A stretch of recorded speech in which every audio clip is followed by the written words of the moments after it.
is incontrovertible. How could you not agree that all persons with disabilities should control their own lives and make decisions for themselves, just like everyone else? Very few states would actually deny this, or at least deny it to your face.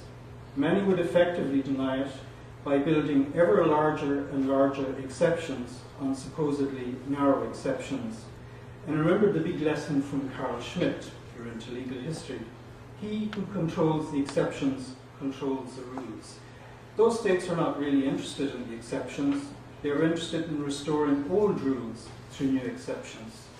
Okay, so the logic of Article 12 points in a completely new direction, one which makes perfect sense to us within an admittedly narrow community of advocates, and maybe even within an admittedly self-referencing theoretical framework, one that is yet to break free of the ghetto into common political discourse.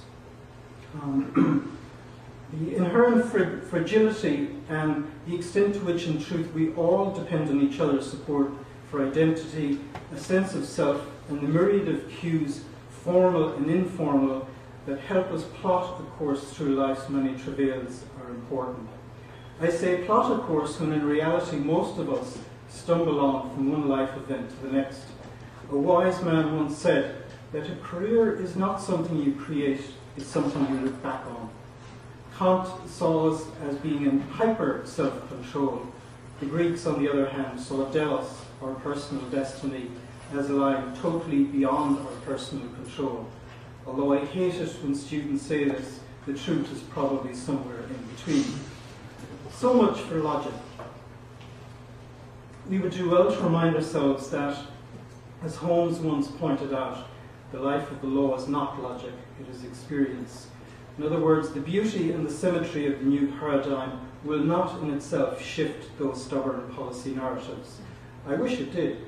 I've spoken before about the temptation of elegance, the idea that the inner beauty of our construct is itself enough to move others.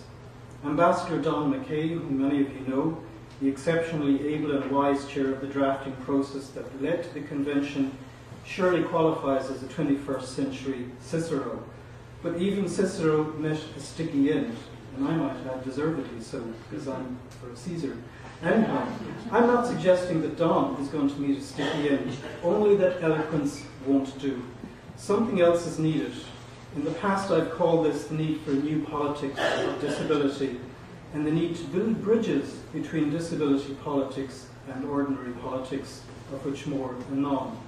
So there seems to be a communication gap, a failure of politics as usual to grasp, embrace, and consequently create breathing space for the new paradigm. What are the well springs of this resistance? I think some superficial reasons can be quickly dispatched before reaching the deeper ones. First, one could put the resistance down to ignorance and prejudice, and there's certainly a lot of that out there.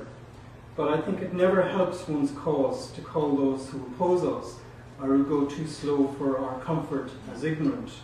So even if ignorance is at play, it's probably best to remove the causes of ignorance rather than personalize the opposition and risk further polarization in the debate. Prejudice is harder. It often lurks menacingly beneath the surface of discourse.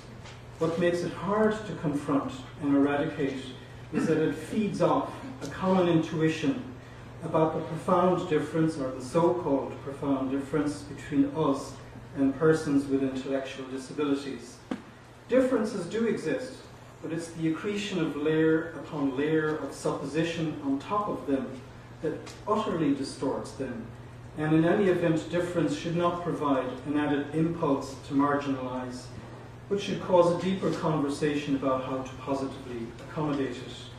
By the way, if you want to see deep, unreflective, and even unself-conscious prejudice in play, look no further than the recent analysis of the Council of Europe's Venice Commission in how it treats the issue of the right to vote for persons with intellectual disabilities. So if it isn't fear and ignorance, rather if it isn't ignorance and prejudice, what about vested interests? And there are lots of vested interests vying to arrest the development that might entail a loss of legitimacy and ultimately a transfer of power. I may be an academic, but I'm not naive. Of course there are vested interests opposed. Of course they might on occasion indecently conceal their opposition behind a veil of co-opting the language in order to continue as before. Again, there's nothing new here. In fact, we all do this to some extent even in our own lives. Notice what I call the peculiarly modern phenomenon of boxitis. Let's capture the new paradigm in a set of values so that our organization becomes a values-led organization. And how do we know it's values-led? Why, we tick the important boxes, of course. I call this the bureaucratization of ethics. To my mind, there is no inevitable correlation between a values-led organization and one that actually anchors itself on a sense of the centrality of the person. Let me digress a little bit more. Over half the Fortune 500 companies in the world do not have a strategic plan, and yet they are among the most successful in the world. They are successful because every sinew of the organization has internalized an ethic of innovation, a hunger for change, and an eye on the prize, which is always larger than oneself. The British study I previously mentioned actually points to this. Although higher level policy narratives have to change, every member of the organization also has to willingly consent to change and to act on it, not just because targets have to be met, forms must be filled, and auditors satisfied, but because it represents the very life pulse of the organization. I have my own doubts. My own daughter has a disability. I have my doubts that traditional service provider organizations, even those that purport to be values-led, are up to the task. A lot more is needed than an inspiring mission statement. Ultimately, we have to persuade vested interests that managing people, and dare I use the antiseptic managerial language of managing risk, is not really in their own interests. We have to persuade them that their interests are subordinate to the interests and the rights of the people they serve. This may sound strange, but I believe we ultimately need to get beyond the language of needs and services. I may be alone, but I find this language subtly patronizing. Ultimately, we need to move to the idea that all persons have life plans, whether big, small, or maybe even tiny. All persons rely on each other's support and affirmation. All persons are embedded in social networks that provide spontaneous support, and that ancillary services which arise because of the lack of these spontaneous supports only truly serve if they enable these life plans to be fulfilled. Thirdly, one might account for resistance by reference to certain fears, principally a fear of the unknown. It may turn out that some of these fears are well grounded, in which case the ideological beauty of the new paradigm alone is not enough to win others over. We are not all moved by the Mona Lisa. When I saw it first, I was inclined to think, what's the big deal? Actually, you probably know when newly elected members of the European Parliament are elected as freshmen, they're given a tour of some of the cultural gems of Europe. And one of our Irish freshman MEPs was shown the Mona Lisa, and the guide asked the tour group, how much do you think it's worth? He put his hand up and he said, would that be with or without the frame? I kid you not. So we're not all moved by the Mona Lisa. As a legal formalist, we can easily answer these fears by saying, hey, the law says so, so get out of my way. But I'm much more a legal realist.